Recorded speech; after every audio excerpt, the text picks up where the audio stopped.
ఎల్లుండి తెలంగాణ బంద్కు అఖిలపక్షం సిద్ధమైంది. ఒకేసారి రుణమాఫీ, ఆత్మహత్య చేసుకున్న రైతు కుటుంబాలకు పరిహారం డిమాండ్తో అన్ని పార్టీలు బంద్కు విస్తృత ఏర్పాట్లు చేస్తున్నాయి. బంద్లకు దూరంగా ఉండే చాలా మంది కాంగ్రెస్ సీనియర్ నేతలు ఈసారి మాత్రం రోడ్డెక్కేందుకు సిద్ధంగా ఉన్నారు.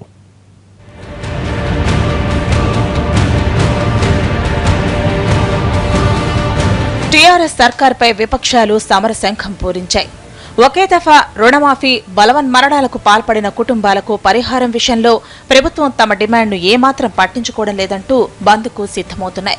ఓ పక్క రైతు భరోసా యాత్ర చేస్తూనే బంద్తోనూ కేసీఆర్ సర్కార్పై ఒత్తిడి పెంచేందుకు సిద్ధమవుతున్నాయి. Congress, TDP, BJP, CPI, CPM, YCP నేతలు అసెంబ్లీ ఆవరణలో సమావేశమై బంద్ ఏర్పాట్లపై చర్చించారు.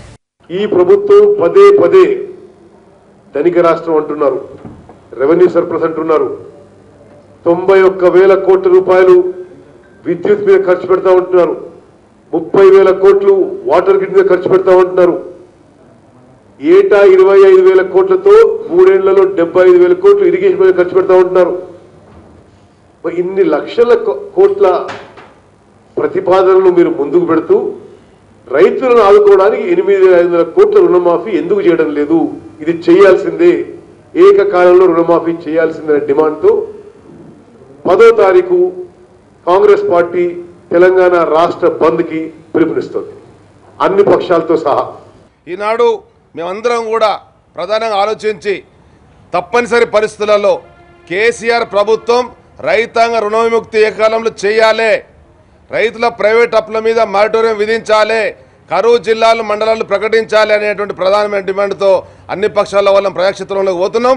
అన్ని రాజకీయ పక్షాలు ఈనాడు రైతుల పక్షాన రైతుల్ని ఆదుకోవాలని చెప్పని మేము 9వ తారీఖు రేపటి వరకు కూడా సమయం ఇచ్చిన ఈ అసెంబ్లీని మరి నిరవధిక వాయిదా వేసిపోయినటువంటి దాన్ని 10వ తారీఖు నాడు తప్పనిసరిగా అన్ని రాజకీయ పార్టీలు గల్లీ నుంచి మొత్తం 10 జిల్లాలలో ఎక్కడ కూడా ఏది కూడా నడవడానికి వీల్లేని పరిస్థితుల్లో చేయాలి బంద్ అని చెప్పని అన్ని రాజకీయ పక్ష నాయకులందరినీ కూడా మేము కోరుతున్నాము. బంద్ను విజయవంతం చేసేందుకు కాంగ్రెస్ పూర్తి స్థాయిలో రంగంలోకి దిగింది. గతంలో ఎన్నడూ లేని విధంగా విస్తృత ఏర్పాట్లు చేస్తోంది. ప్రధానంగా హైదరాబాద్ మీద దృష్టి పెట్టిన కాంగ్రెస్ పార్టీ అనుబంధ సంఘాలన్నింటినీ రంగంలోకి దించుతోంది. సీనియర్లు ఉత్తమ కుమార్ రెడ్డి ఎంజీబీఎస్ దగ్గర, జానారెడ్డి జూబ్లీ స్టాండ్ దగ్గర, భట్టి విక్రమార్క రాణిగంజ్లో, షబీర్ అలీ మెహదీపట్నంలో, ముషీరాబాద్లో దాన నాగేందర్, బర్కత్పురాలో వీహెచ్తో పాటు మాజీ ఎమ్మెల్యేలు ఆర్టీసీ డిపోల వద్ద బంద్లో పాల్గొంటారు.